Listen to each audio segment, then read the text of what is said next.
السلام عليكم ورحمة الله وبركاته.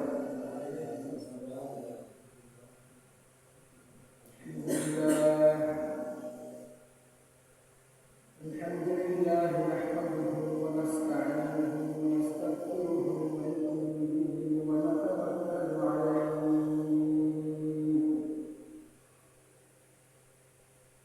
ونعوذ بالله من شرور أنفسنا ومن سيئات أعمالنا. من يهده الله فلا مضل له ومن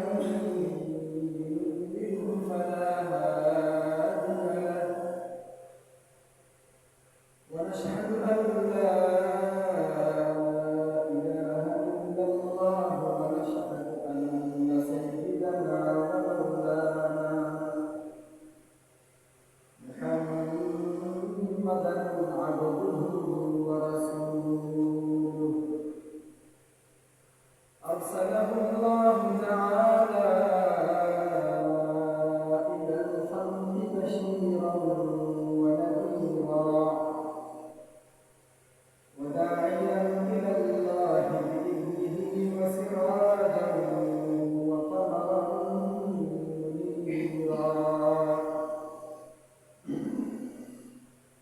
أما بعد فقد قال الله تبارك وتعالى في كتابه المجيد وفرقانه الحميد ولتجدن أشد الناس عداوة للذين آمنوا اليهود والذين أشركوا. صدق الله مولانا العظيم. وقال النبي صلى الله عليه وسلم: الجهاد ماض إلى يوم القيامة. اللهم صل على محمد وعلى آل محمد كما صليت على إبراهيم وعلى آل إبراهيم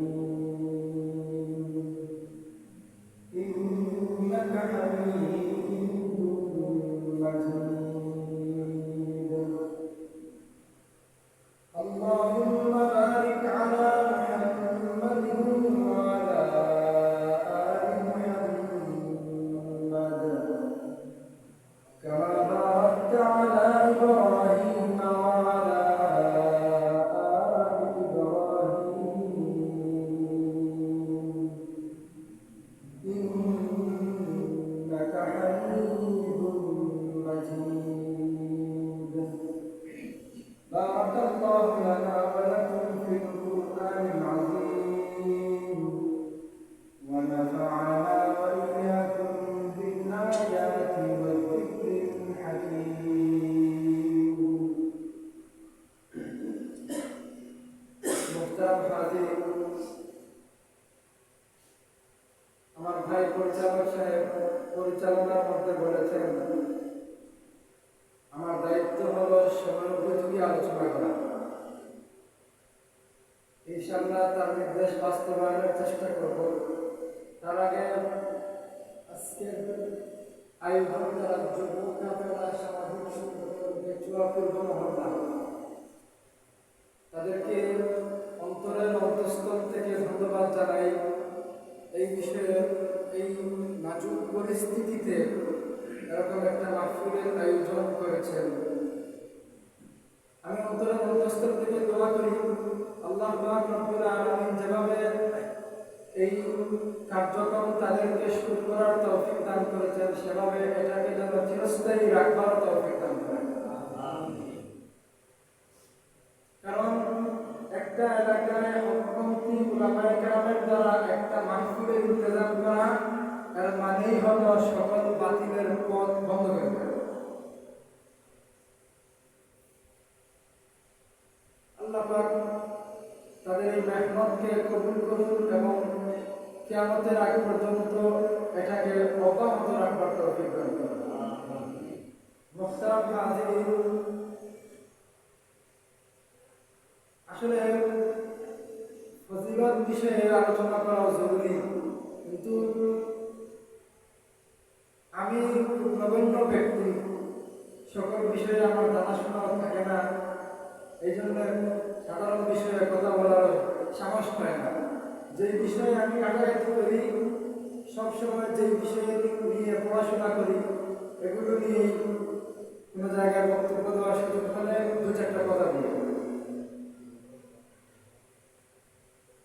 বর্তমান সময়ে সব থেকে জরুরি যে বিষয়টা, সেটা হলো ইসকনের চক্রান্ত সম্পর্কে আমাদের যুবক ভাইদেরকে এবং যুবতী বোনদেরকে সতর্ক করা।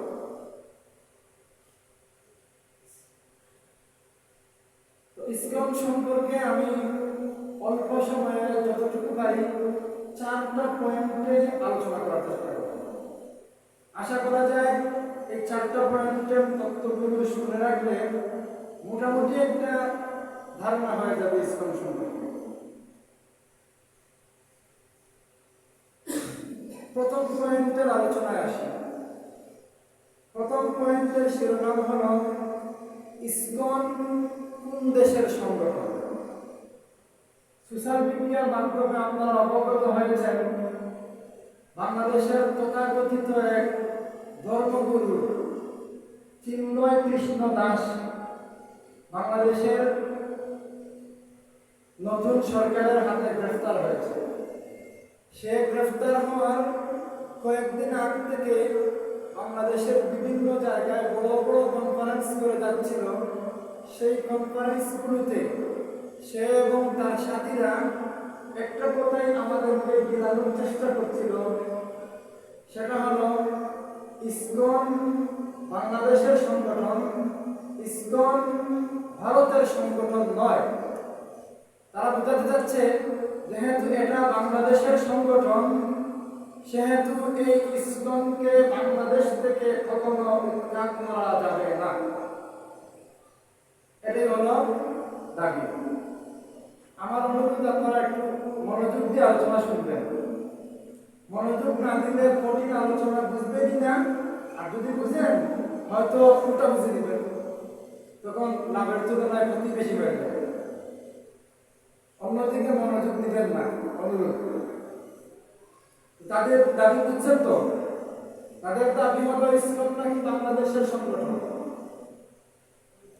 এখন আমি একটা প্রশ্ন করতে চাই, যদি তাদের দাবি সত্যি বাস্তবায়িত হয়ে থাকে, সঠিক হয়ে থাকে, তাহলে আমার ছোটখাটো একটা প্রশ্নের উত্তর দিতে হবে।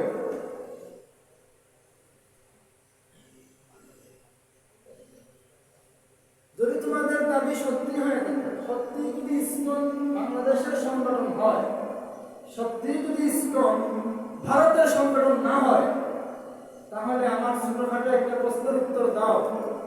বাংলাদেশের পক্ষ নিয়ে ভারতের আগ্রাসনের বিরুদ্ধে কেউ একটা বাক্য বললেও সাথে সাথে তোমরা কেন হত্যা করে ফেলো? এটার নজির তোমরা অনেক স্থাপন করে ফেলেছ। আজ থেকে প্রায় 7 অথবা 8 বছর আগে 2016 সালে সিলেটের মধ্যে অবস্থিত কাজল শাহ মসজিদের ইমাম মাওলানা আব্দুর রহমান সাহেবকে এই ইসকনের সদস্যরা পিটিয়ে হত্যা করেছে কেবল ফেসবুকে একটা পোস্ট দেওয়ার কারণে। বাংলাদেশের অন্যতম বিদ্যাপীঠ বুয়েটের মেধাবী সন্তান, বাংলাদেশের রত্নতুল্য সন্তান আবরার ফাহাদকে এই ইসকনের সন্ত্রাসীরাই পিটিয়ে হত্যা করেছে। দোষ কি ছিল? একটাই দোষ, বাংলাদেশের পক্ষ নিয়ে ভারতের আগ্রাসনের বিরুদ্ধে ফেসবুকে কয়েকটা পোস্ট করেছিল। এবং সাম্প্রতিককালে আমাদের দেশের রাষ্ট্রীয় একজন মুসলিম আইনজীবী শহীদ সাইফুল ইসলাম আলিফ রহমতুল্লাহ আলাইহিকে জনসম্মুখে দিনে দুপুরে কুপিয়ে জয় করে ফেলেছে। কারণ কি?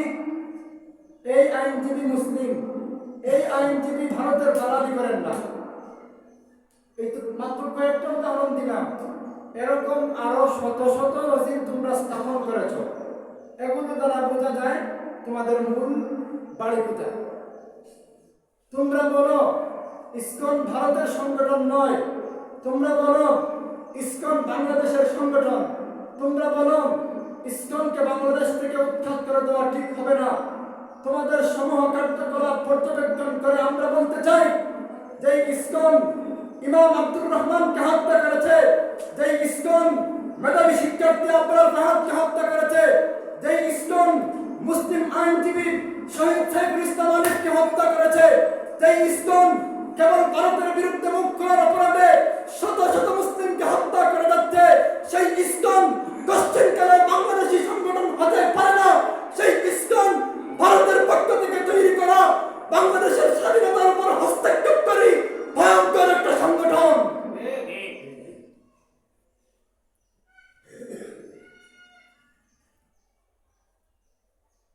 মোহতারাম হাজরিন, ইসকন সম্পর্কে একটা বাক্য থেকে আপনি পরিষ্কার ধারণা নিতে পারবেন। সেই একটা বাক্য হলো, আমি বলি, ইসকন একটা সাপের নাম, যেই সাপের লেজ বাংলাদেশে থাকলেও মাথা দিল্লিতে। আমার সাথে কথাটা বলেন। ইসকন একটা সাপের নাম, ইসকন একটা সাপের নাম, যেই সাপের মাথা, যেই সাপের লেজ বাংলাদেশে থাকলেও মাথা কোথায়? দিল্লিতে। তোমাদের কার্যকলাপ দ্বারা এসব তো পরিষ্কার হচ্ছে। সুতরাং বাংলাদেশের মানুষকে উল্টাপাল্টা বলে বোঝানো সম্ভব হবে না। এবার বুঝছেন তো ইসকন কোন দেশের সংগঠন? বুঝে থাকলে বলুন, ইসকন আসলে কোন দেশের সংগঠন? ভারতের সংগঠন। যাক, মোটামুটি একটা ধারণা হয়ে গেল ইসকন কোন দেশের সংগঠন। প্রথম পয়েন্টের আলোচনা এখানে। 2 নম্বর পয়েন্ট, ইসকন এর পরিচিতি, ইসকন এর টার্গেট কি? টার্গেট কি এটা বুঝার আগে আমরা জেনে নিই ইসকন শব্দ সম্পর্কে। ইসকন একটা ইংলিশ শব্দ। এটা আসলে মূলত শব্দ নয়, এটা একটা ইংলিশ বাক্যের সংক্ষিপ্ত রূপ। ইংলিশে তাদের একটা বিশ্বব্যাপী সংস্থা আছে, সেই সংস্থার নাম হলো international society for Krishna consciousness. তাদের সোসাইটির নাম হলো international society for Krishna consciousness. এই দীর্ঘ ইংলিশ বাক্যের সংক্ষিপ্ত রূপই হলো ইসকন।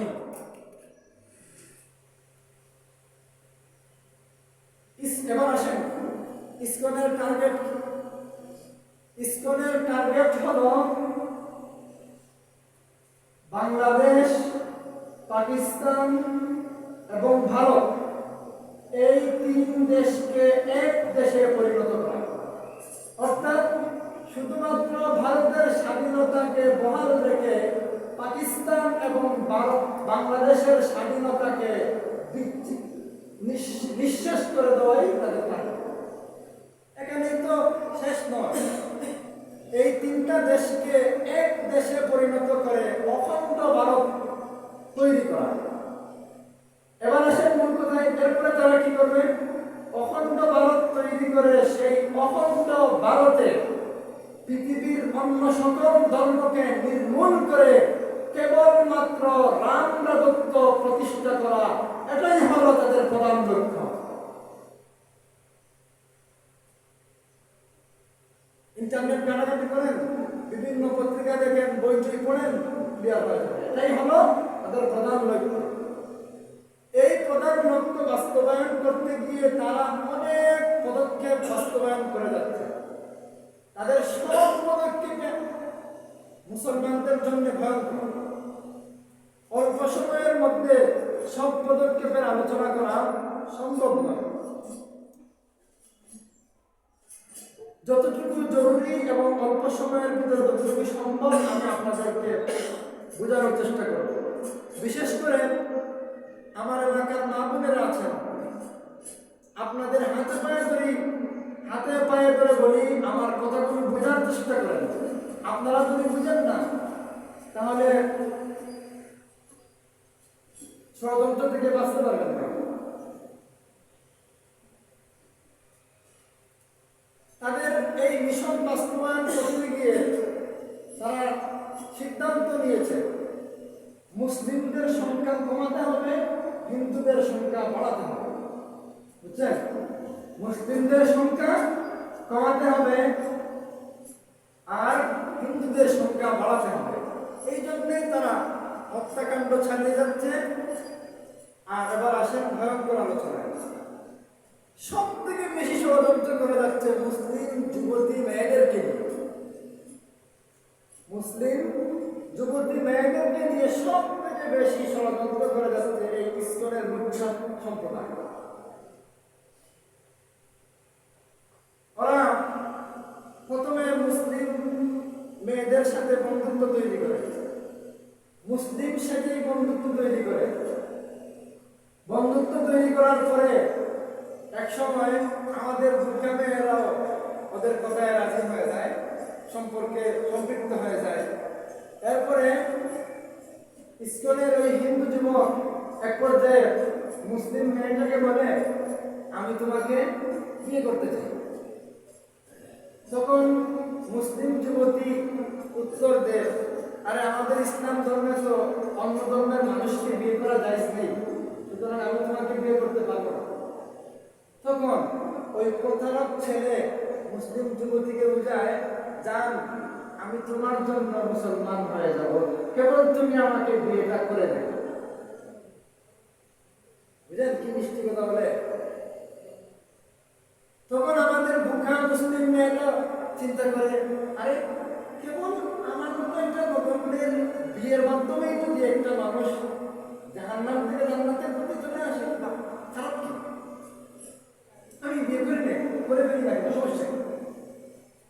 এই ধারণায় মুসলিম মেয়েটা বিয়েতে রাজি হয়ে যায়। বিয়ে হয়, 4-5 মাস তারা সংসার করে, সর্বোচ্চ 1 বছর 1.5 বছর সংসার করে। এরপরে সে বলে, আসো তোমাকে নিয়ে ভারতে বেড়াতে যাই। কোথায় বেড়াতে যায়? ভারতে বেড়াতে যাই। তখন যদি ওই মুসলিম মেয়ে রাজি না হয় তাহলে ওই মুসলিম মেয়ের পেটে বাচ্চা দিয়ে মুসলিম মেয়ের জীবন ধ্বংস করে সে ভারতে পালিয়ে যায়। আর যদি সে রাজি হয়ে যায় ভারতে যাওয়ার জন্য, তাহলে ভারতে নিয়ে যাওয়ার পরে সেখানে যাওয়ার পরে সে তার মূল চেহারা উন্মোচন করে বলে, আসলে আমি কখনোই মুসলিম হইনি, তোরে প্রতারণা দেওয়ার জন্য এসব করছি। এখন তোকে ভারতে নিয়ে এসেছি, হয় তুই তোর ধর্ম ইসলাম পরিত্যাগ করে হিন্দু ধর্ম গ্রহণ করবি, নতুবা তোর জীবন শেষ করে দেওয়া। জানেন পত্রিকা দেখেন, এখন অনেকেই বিধর্মী হয়ে যাচ্ছে, আমাদের বোনেরা বিধর্মী হয়ে যাচ্ছে। হাজার হাজার বাঙালি মুসলিম মেয়ের এই পরিণতি। আর যারা ইসলামকে ছাড়তে প্রস্তুত হয় না তাদেরকে দুইভাবে শেষ করে ফেলে। একটা হলো হত্যা, আর আরেকটা হলো ইজ্জত লুণ্ঠন। ইজ্জত লুণ্ঠন তারা কিভাবে করে? যদি ওই মেয়েটা হিন্দু ধর্ম গ্রহণ করতে সম্মত না হয় তাহলে ভারতের সরকারি পতিতালয় যেগুলো আছে এই পতিতালয়গুলোর মধ্যে আমাদের মুসলিম বোনদেরকে বিক্রি করে দেবে। এই তো স্কুলের কার্যকলাপ। এর থেকে আরো ভয়ঙ্কর তথ্য ভারত আমাদেরকে নসিহত করে। সে নসিহত করার যোগ্যতাই তো রাখে না। ভারতের হিন্দুরা এত বেশি লম্পট আর লুচ্চা, সরকারের নেতৃত্ব পতিতালয় তো আছেই আছে, এক একটা ধনী লোকের গড়ই যেন পতিতালয়। কোন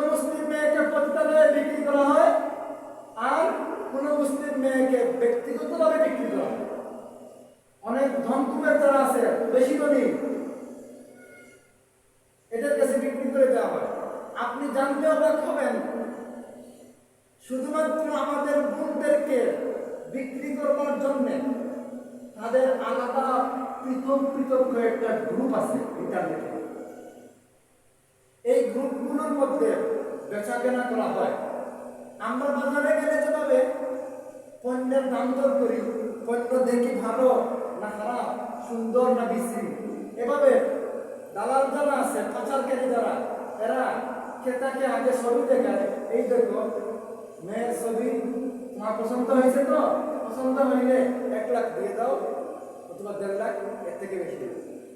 বুঝলেন? আপনার মেয়ের দাম মাত্র 1.5 লাখ টাকা। আপনার মেয়ের দাম কত? আপনার বোনের দাম মাত্র 1.5 লাখ টাকা, 2 লাখ টাকা হবে। এভাবে ব্যক্তিগতভাবেও আমাদের মুসলিম বোনদেরকে বেচা কিনা করে ইসকনের লুচ্চা সম্প্রদায়। দুঃখের বিষয়, বাংলাদেশে কিছু আফ্রিদিক প্রথা তাদেরকে বাংলাদেশে অব্যাহত রাখবার জন্য উঠে পড়ে লেগে গেছে।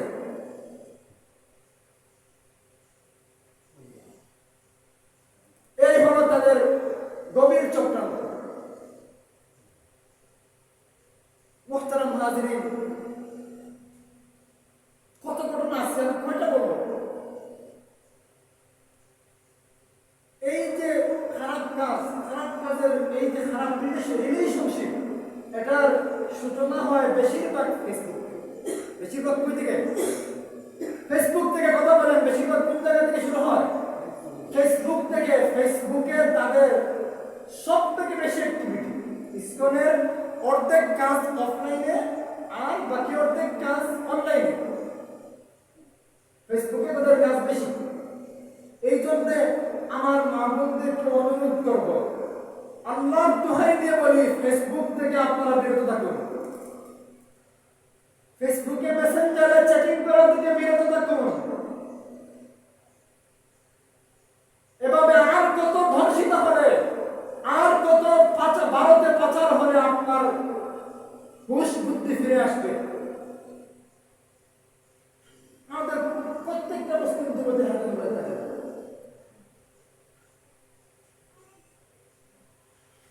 এখন একটা তথ্য শুনুন, তারা তাদের প্রশিক্ষণ সভার মধ্যে কি বলে?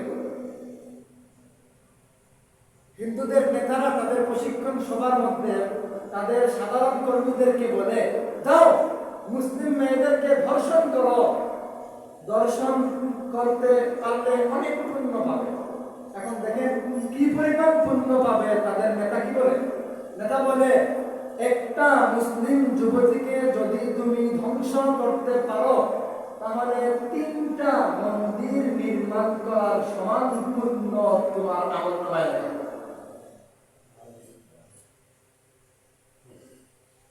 বলেন, তারা পাপ কাজ মনে করে এটা করছে না সবের নিয়তেই করছে? এরপরে জঘন্য বক্তব্য, প্রশিক্ষণ সভায় নেতা বলে, যদি তুমি একটা মুসলিম মেয়েকে ধ্বংস করতে পারো তাহলে আস্ত একটা বাবরি মসজিদ ধ্বংস করে ফেলার মতো সওয়াব তুমি পাবে। বুঝলেন? আমাদের মুসলিম যুবতী বোন আর মাদেরকে কি পরিমাণ খেলার পাত্র তারা রূপান্তরিত করেছে। আমরা ঘুরে আছি, আমরা কি ওসব নিয়ে আলোচনা করছি? আমরা ওসব আলোচনা করছি। আমরা কেবল আলিফ হত্যা নিয়ে পড়ে আছি। চোখের সামনে যেটা ঘটেছে সেটাই আমাদের সামনে। এর ভিতরে যে কি সব হয়ে যাচ্ছে এসব নিয়ে আলোচনা কে করবে? মুহতারাম হাজিরিন, সময় কম, আমি সংক্ষেপে 2-1টা কাহিনী বলি, খুব সংক্ষেপে বলি।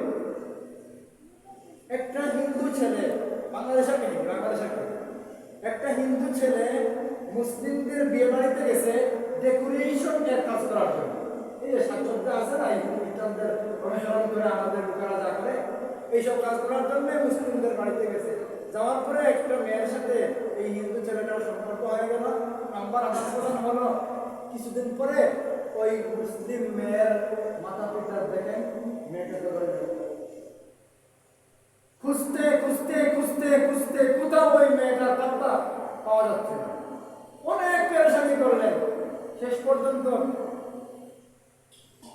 একজন আত্মীয় ধারণা করলেন হয়তো ওই হিন্দু ছেলেটা কোন একটা কাজ করেছে। এরপরে সন্দেহবশত ওই হিন্দু ছেলেকে জবাবদিহিতার সম্মুখীন করে চাপ প্রয়োগ করলে সে স্বীকার করেছে, হ্যাঁ আমার ঘরের মধ্যেই মেয়েটা আছে। মেয়েটার নাম ছিল ফাতেমা। পরে সেই মেয়েকে তার ঘরে নিয়ে নির্যাতন করতে করতে মেয়েটার নাম পরিবর্তন করে হিন্দু আনি নাম দিয়ে সে নাম রেখেছে ফাতেমা দে। ফাতেমা দে। 8 মাস পরে এই মেয়েকে উদ্ধার করা হয়েছে।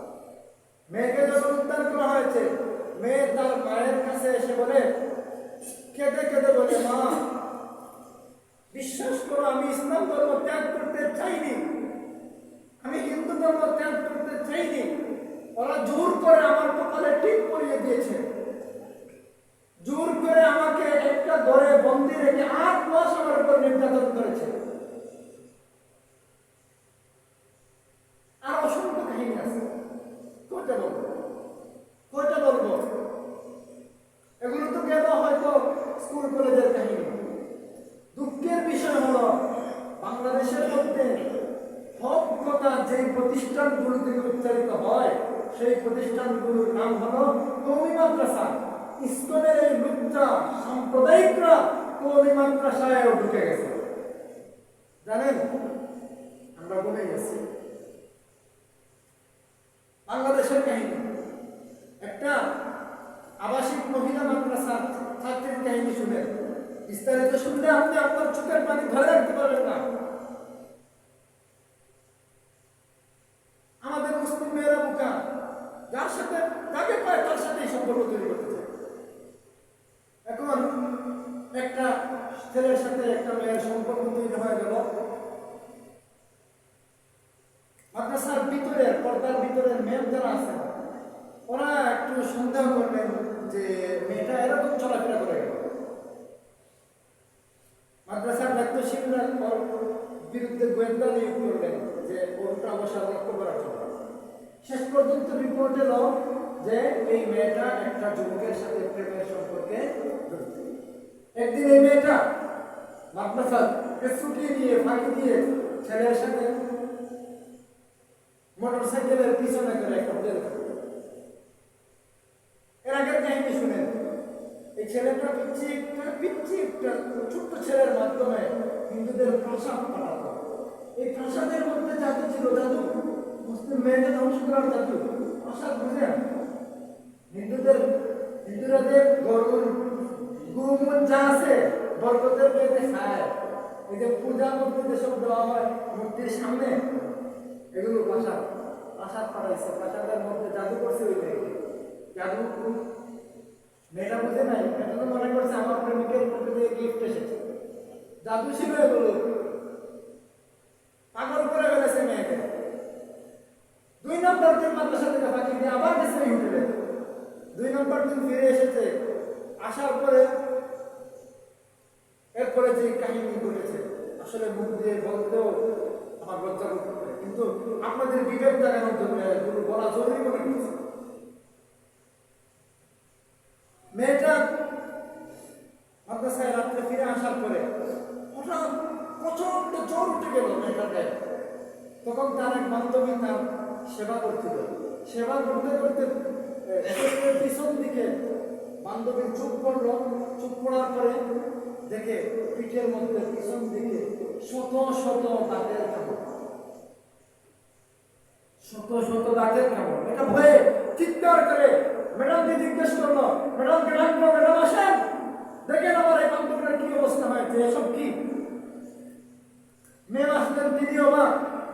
পরে মাদ্রাসার প্রিন্সিপাল সাহেবকে জানানো হলো, অনেক তদন্ত করা হলো। মেয়েটা প্রথমে স্বীকার করতে চায় না লজ্জার কারণে, এরপরে জিজ্ঞাসাবাদের কারণে সে স্বীকার করলো আসলে এত বড় ভুল যে আমি করে ফেলবো, এত বড় প্রতারণা যে আমাকে দেওয়া হবে আমি কখনোই করতে পারিনি। আমাকে হোটেলে নিয়ে গিয়েছে ওই ছেলেটা, নিয়ে গিয়ে আমাকে শারীরিক সম্পর্কে জড়িত করতে থাকতে পেরেছে। গিয়ে দেখি এখানে সে একা নয়, তার সাথে আরো 2-3টা যুবক আছে। এরপরে আমাকে অনেক অত্যাচার করলো। অত্যাচার করার পরে আমার সব ইজ্জত শেষ করে ফেললো। ইজ্জত শেষ করার পরে সাথে সাথে তারা ওই ঘটনাগুলোর ভিডিও মোবাইলে ধারণ করলো। মোবাইলে ধারণ করে তারা বলল, তোর সাথে আমরা যে সব করেছি একটা শব্দও কাউকে বলতে পারবি না, যদি বলিস তাহলে এগুলো সোশ্যাল মিডিয়ায় ভাইরাল করে দেব। এরপরে মুসলিম মেয়েটা স্বীকারোক্তি দিতে দিতে এক সময় বলে, এতটুকু হয়ে যাবে এটা তো আমি কল্পনাই করতে পারিনি। যখন সে আমার সাথে সব থেকে জঘন্য পর্যায়ের কাজ করতে যাচ্ছিল, তখন আমি তার শরীরে হিন্দুত্ববাদের কয়েকটা চিহ্ন দেখলাম। তখন বুঝতে পারলাম সে মুসলিম ছিল না, সে ছিল হিন্দু। বুঝছেন তো আমাদের মা বোনরা কি পরিমাণ নিরাপদ আছে এখন? প্রত্যেকের জন্য চিন্তা করা উচিত আমার বোন নিরাপদ আছে কিনা, প্রত্যেকের জন্য চিন্তা করা উচিত আমার মেয়ে নিরাপদ আছে কিনা। এজন্য মুসলিম মা বোনদের হাতে পায়ে ধরে বলি, আল্লাহর রাস্তে আপনারা আপনাদের নিজেদেরকে হেফাজত করবার জন্য ফেসবুক পরিহার করেন। এরপরও যদি সতর্ক না হন, তাহলে কিয়ামতের দিন আমাদের মতো আলেম সমাজকে দোষ দিতে পারবেন না। আর তো বলে যাচ্ছি, আপনি জানেন না সত্যতা বললে আমাদেরকে মৃত্যুর সম্মুখীন হতে হয়। ইসলামের বিরুদ্ধে একটা মিথ্যা বলা এর মানে হলো হত্যার শিকার হওয়া। মৃত্যুর সম্মুখে দাঁড়িয়ে আমরা সত্যতা বলে যাচ্ছি। এই হলো সংক্ষিপ্ত বিবরণ, লম্বা বিবরণে যাব না। 10-15 দিন পরে ঢাকা থেকে একটা বই প্রকাশিত হবে ইসকন চক্রান্ত নামে। আপনারা কষ্ট করে হলেও এটা সংগ্রহ করবেন। এই বইটার কাজ চলতেছে, এই বইয়ের মধ্যে বিস্তারিত পাবেন। একজন দক্ষ আলিম লিখেছেন, বইটা আপনি পড়বেন, আপনার মেয়েকে পড়তে দিবেন, আপনার বোনকে, আপনার বউকে, সবাইকে পড়তে দিবেন। মুহতারাম হাজিরিন, এবার আমি বলতে চাই যে ইসকন আমাদের মায়েদেরকে ধর্ষণ করছে, আমাদের মা এবং বোনদেরকে, আমাদের সন্তানদেরকে, আমাদের পিচ্ছি পিচ্ছি ছোট্ট শিশুগুলোকে ভারতের মধ্যে পাচার করে দিচ্ছে। সেই ইসলাম বাংলাদেশে থাকবে না নিষিদ্ধ হবে? কথা বলেন, নিষিদ্ধ হবে। যারা বলে বাংলাদেশে ইসলাম থাকবে তারা আমাদের শত্রু দুশ্মন, বন্ধুরা দুশ্মন। কথা বলেন, আমাদের দুশ্মন।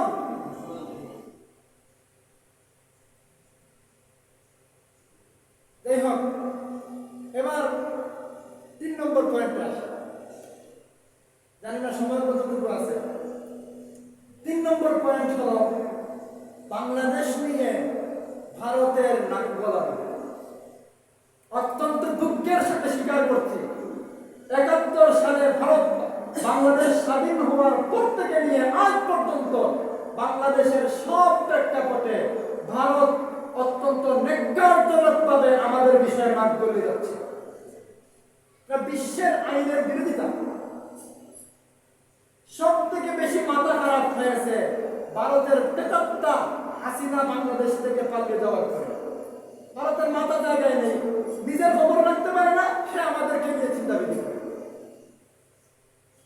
এখন বাংলাদেশটা এই স্বৈরাচার, জালিম, সন্ত্রাসী, নাস্তিকবাদের মদতদাতা বাংলাদেশে ইসলামকে প্রতিষ্ঠাকারী সরকার পালিয়ে যাওয়ার পরে বিভিন্ন ধরনের ষড়যন্ত্র সে করে যাচ্ছে ভারত। এখন আমাদেরকে নসিহত করে, ভারতের পররাষ্ট্র মন্ত্রণালয় বাংলাদেশকে নসিহত করে যে বাংলাদেশের তত্ত্বাবধায়ক সরকার যেন বাংলাদেশে অবস্থানরত সংখ্যালঘুদের নিরাপত্তা নিশ্চিত করে। আরে আমি বলি এই দাবিটাই তো যুক্তি। আমরা হিন্দুদের উপর অত্যাচার করলামই বা করি, অত্যাচার করলেন না হয় আমাদেরকে বিরত থাকার নসিহত করাটা যৌক্তিক।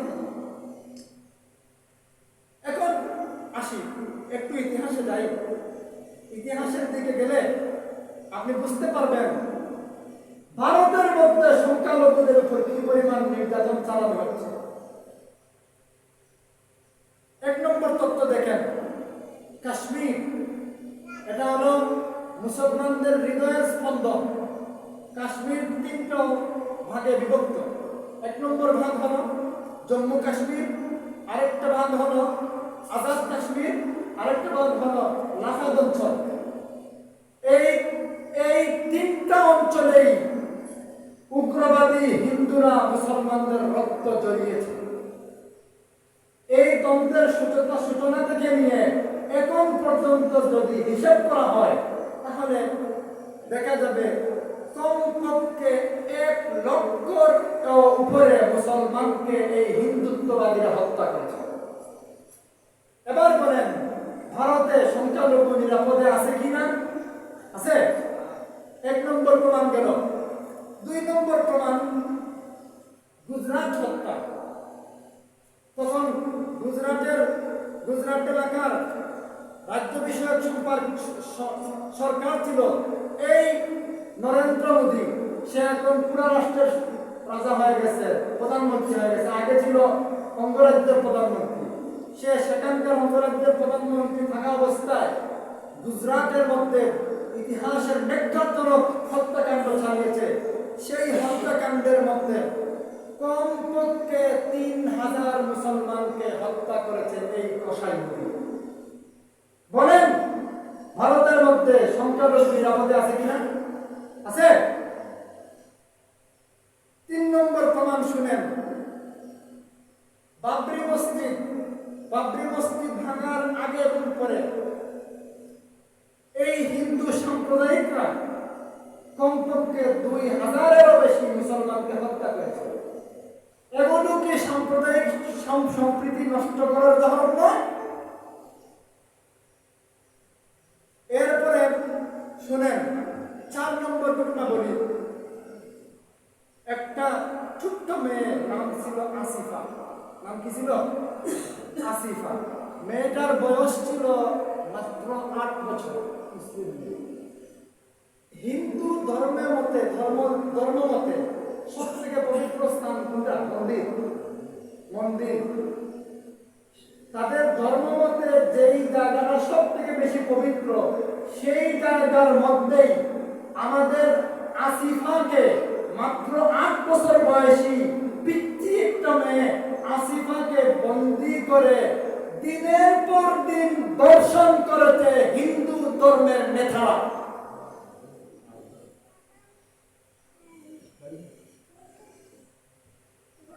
আরো বিস্ময়কর তথ্য হলো আসিফার মৃত্যুর আগে অল্প সময়ের জন্য আসিফার সেন্স ফিরে এসেছিল। সে অজ্ঞান হয়ে গিয়েছিল অত্যাচারিত হতে হতে। সামান্য সময়ের জন্য আসিফার একটু জ্ঞান ফিরে এসেছিল। এই সামান্য সময়ের মধ্যেও আরেকটা লম্পট আরেকবার তাকে দর্শন করেছে। এই মন্দির কোথায়? বাংলাদেশে না ভারতে? ভারতে সাম্প্রদায়িক সম্প্রীতি নাই। এরপরে সব থেকে বিস্ময়কর কাহিনী 5 নম্বর তথ্য দিচ্ছি। গুজরাট হত্যা চলাকালে পাইকারিভাবে মুসলমান ছেলে মেয়ে, যুবক যুবতী সবাইকে হত্যা করা হচ্ছিল। এই সময়ে একজন মুসলিম মা ছিলেন গর্ভবতী। অনেকেই ভাবলেন হয়তো গর্ভবতী হওয়ার কারণে উগ্রবাদী হিন্দুদের হাত থেকে এই গর্ভবতী মাটা বেঁচে যেতে পারে। কিন্তু না, ওরা তো আসলে মানবতার কাতারেই পড়ে না। ওদের উদাহরণ পশুর সাথে দিলে পশুরও বেইজ্জতি হবে। পশু থেকে দিছে।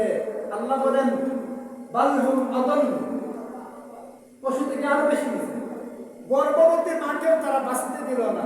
গর্ভবতী মায়ের পেট কেটে ফেলেছে এই সন্ত্রাসী মুজির অনুসারীরা। এখানে কি শেষ? মুজির অনুসারীরা এই গর্ভবতী মায়ের পেট কেটে নবজাতক সন্তানকে বের করেছেন। নবজাতক সন্তানকে বের করেন উগ্রবাদী সাম্প্রদায়িক হিন্দুত্ববাদীরা নিষ্পাপ ওই শিশুকে আছাড় মেরেছে। আছাড় মেরে নবজাতক সন্তান পৃথিবীতে ভূমিষ্ঠ হওয়ার আগেই পৃথিবী থেকে বিদায় করে দিয়েছে। কি পরিমাণ পশু হলে এই ইসলামের সদস্যরা এরূপ করতে পারে?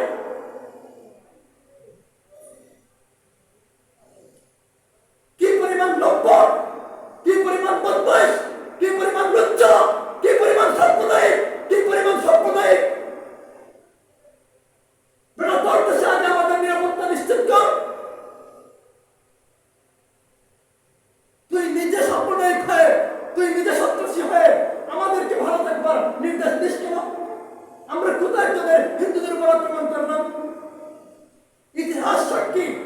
বাংলাদেশের প্রত্যেকটা প্রেক্ষাপটে, বাংলাদেশের প্রত্যেকটা গুরুত্বপূর্ণ সময়ে আমরা হিন্দুদের মন্দির পাহারা দিয়েছি।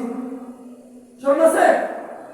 এই কওমি মাদ্রাসার সন্তানরা, এই ভার্সিটির মুসলিম ছেলেরা প্রত্যেকটা গুরুত্বপূর্ণ সময়ে হিন্দুদের স্থাপনাকে পাহারা দিয়েছে। আমরা তোমাদেরকে জামায়াত করছি, আর তোমরা আমাদের ভাইদেরকে সেখানে কচুকাটা করতেছ। লজ্জা থাকা দরকার। এর থেকে বোঝা গেল এই সাম্প্রদায়িক মোদী পশ্চিমকালেও বাংলাদেশ নিয়ে নাক গলানোর যোগ্যতাই রাখবে। কি বলেন? আল্লাহু আকবার। বাংলাদেশকে ধ্বংস করে দেওয়ার জন্য এখন ভারতে একটা কানাঘুষা শুরু হয়েছে। সেই কানাঘুষাটা হলো, ওরা চাচ্ছে বাংলাদেশকে এখনই ভারতের অঙ্গরাজ্য বানানো যায় কিনা। এই জন্য অনেক মাথা মোটা লিডার ভারতের মধ্যে বলতেছেন বাংলাদেশে ভারত থেকে নাকি শান্তি বাহিনী পাঠানো হবে। ওদের দৃষ্টিতে শান্তি বাহিনী হলেও বিশ্বের দৃষ্টিতে এরা সন্ত্রাসী বাহিনী।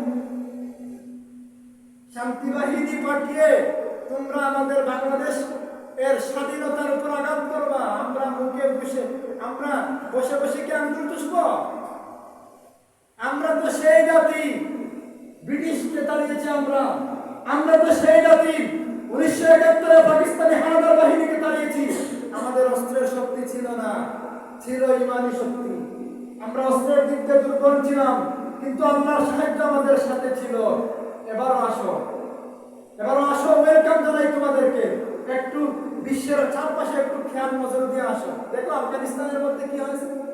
তোমাদের ভারত থেকে শতগুণ বেশি পাওয়ারফুল আমেরিকা লেজ গুড়তে পালাতে বাধ্য হয়েছে। কারণ কি? ইমানি শক্তির সাথে কুফরি শক্তি থাকতে পারে না। আমাদের ইমানি শক্তি আছে। আসো, ওয়েলকাম শান্তি বাহিনী, ওয়েলকাম।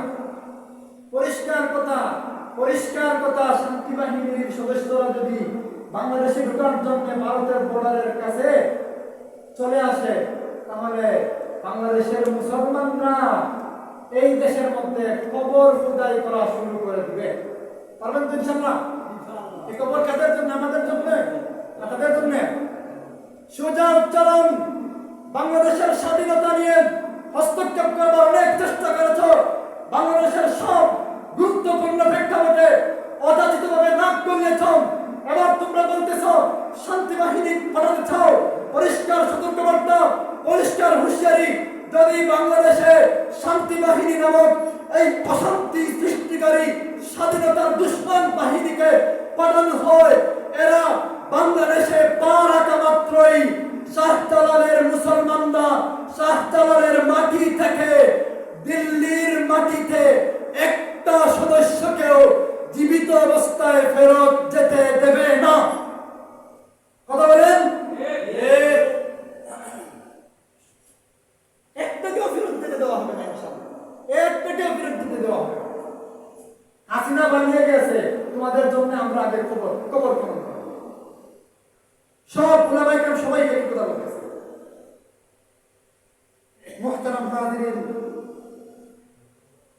সোজা কথা, শান্তি বাহিনী পাঠানোর যদি এত খায়াস থাকে, বাংলাদেশের উলামায়ে কেরামের বক্তব্য পরিষ্কার। বাংলাদেশ হবে ভারতীয় শান্তি বাহিনীর কবরস্থান। কি রাজস্থান হবে না কবরস্থান হবে? কবরস্থান হবে ইনশাআল্লাহ। প্রস্তুত থাকেন।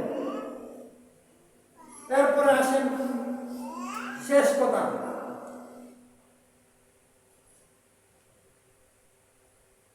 ইসলামকে নিষিদ্ধ করার জন্য বাংলাদেশের দেশপ্রেমিক সব রাজনীতিক ব্যক্তিরা ঐক্যবদ্ধ।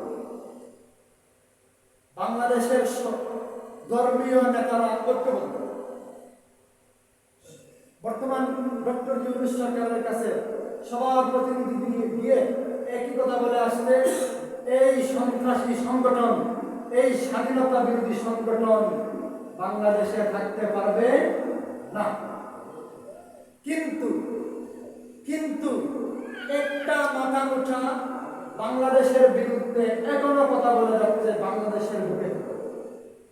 আপনারা বললে বেজার হয়ে যাবেন, অসন্তুষ্ট হলেও আমার কিচ্ছু করার নাই। আওয়ামী লীগ থাকতেও আমরা কথা বলতে ভয় করি নাই। এখন তো ছোটখাটো কয়েকটা রয়ে গেছে, এগুলোর বিরুদ্ধে কথা বলতে হিসাব করে রাখবে। সেই কুলাঙ্গার হলো বিএনপির সব থেকে শক্তিশালী নেতা মির্জা ফখরুল। ওরে আপনারা মির্জা ফখরুল নামে চিনলেও আমি বহু আগ থেকে মির্জাফর নামে চিনি। আওয়ামী লীগকে তো এমনি আমরা খারাপ খারাপ দৃষ্টিতে দেখতাম, সে ছিল নাস্তিকদের মতো। কিন্তু একটা কথা বলি, আওয়ামী লীগের সাধারণ সম্পাদক ছিল কাউয়া কাদের, উবায়দুল কাদের, বিএনপির সাধারণ সম্পাদক হলো মির্জা ফখরুল। আমার দৃষ্টিতে কাউয়া কাদের থেকে বেশি ভয়ঙ্কর হলো মির্জা ফখরুল। কাউয়া কাদের বিএনপির বিরুদ্ধে কথা বলেছে, কিন্তু সরাসরি ইসলামের উপরে আঘাত করেছে বলে আমি জানি। হ্যাঁ, আওয়ামী লীগের অনেকে করেছে, সে করতে বলেছে।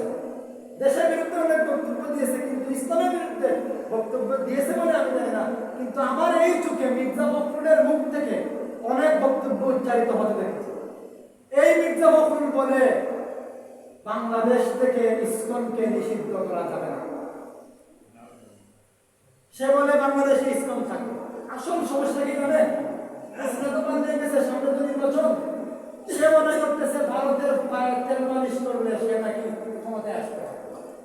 আসলে ভারতের পায়ে তেল মালিশ করে, আমেরিকার পায়ে তেল মালিশ করে বাংলাদেশের ক্ষমতায় আসা যায় না।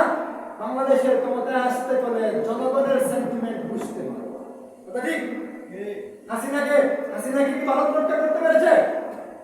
ছাত্রদের, ছোট ছোট ছাত্রদের সেটা দেখে পালিয়ে যেতে বাধ্য হয়েছে।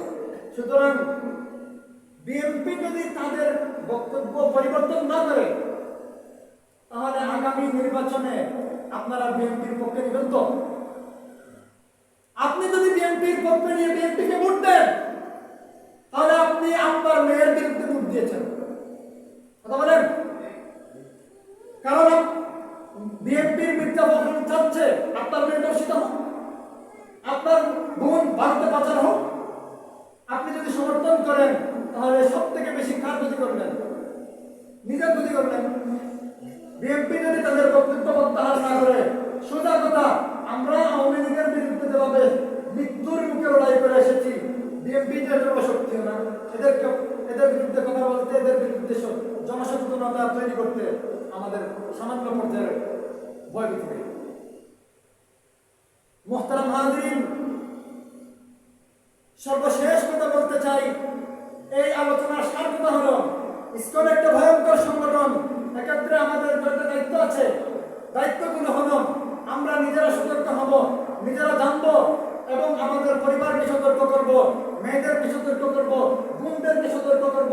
ইসকন সম্পর্কে কোনো বই বের হলে এগুলো কিনবো, কিনে আমাদের পরিবারের সদস্যদেরকে পড়তে দিব। আর শেষ কথা হলো, ইসকনকে নিষিদ্ধ করবার জন্য যদি বাংলাদেশের শীর্ষস্থানীয় ওলামায়ে কেরাম ঐক্যবদ্ধ হয়ে কোনো ডাক দেন, তাহলে জীবন বাজি রেখে হলেও ঢাকা অভিমুখে লং মার্চ করতে হবে। কথা বলেন? প্রস্তুত আছেন তো? ইনশাআল্লাহ। ইনশাআল্লাহ আল্লাহ পাক রব্বুল আলামিন আমাদেরকে কবুল করুন। বাংলাদেশের এই করুণ পরিস্থিতিতে বাংলাদেশের উপর হাজার হাজার বেশি গুণে রহমত বর্ষণ করুন। ভারতের মতো সন্ত্রাসী দেশ এর আগ্রাসন থেকে আমাদের দেশকে হেফাজত করুন। সন্ত্রাসী সংগঠন ইসকনকে নিষিদ্ধ করার তৌফিক দান করুন এবং পলাতক বীরু সন্ত্রাসী খুনি আওয়ামী লীগকে বাংলাদেশে ফিরে আসবার পথ বন্ধ করে দেওয়ার তৌফিক দান করুন। বিশ্বাস করেন বাংলাদেশে যদি আওয়ামী লীগ ফিরে আসে, তাহলে আসার কিছুদিনের মধ্যেই ভারতের মধ্যে আমাদের দেশকে বিক্রি করবে। এবং আমরা যখন কথা বলতেছি, একজনেরও জানের নিরাপত্তা থাকবে না। আপনাদের যাদের ছেলেরা ভার্সিটির মধ্যে পড়ালেখা করেছে, রাস্তার মধ্যে আন্দোলন করেছে, সব থেকে বাইরে বাইর করবে আওয়ামী লীগ। স্মরণ রাখেন, এরা ভয়ঙ্কর সংগঠন। মরতে রেডি আছি, কিন্তু মাথা রাখতে পারবো না ইনশাআল্লাহ। আল্লাহ পাক রব্বুল আলামিন আমাদের সবাইকে কবুল করুন। আপনারা মাফ করবেন আমাকে, মসজিদের ভিতরে এরকম কথা বলা ঠিক নয়, একটু নম্র কথা বলা উচিত, কিন্তু আমি সময়ের দাবি মনে করে কথা বলে ফেললাম। আমার আমাকে একটু আদা দেন, ঘরের মধ্যে গিয়ে সমালোচনা করবেন তো ইনশাআল্লাহ। আল্লাহ পাক রব্বুল আলামিন আমাদেরকে কবুল করুন। ওয়া আখিরু দাওয়ানা আলহামদুলিল্লাহি রাব্বিল আলামিন। আলহামদুলিল্লাহ, গুরুত্বপূর্ণ রসদ পেশ করলেন অত্র এলাকার কৃতি সন্তান হযরত মাওলানা সুলাইমান তৈয়বী সাহেব। হযরতকে মহল্লাবাসীর পক্ষ থেকে অসংখ্য মুবারকবাদ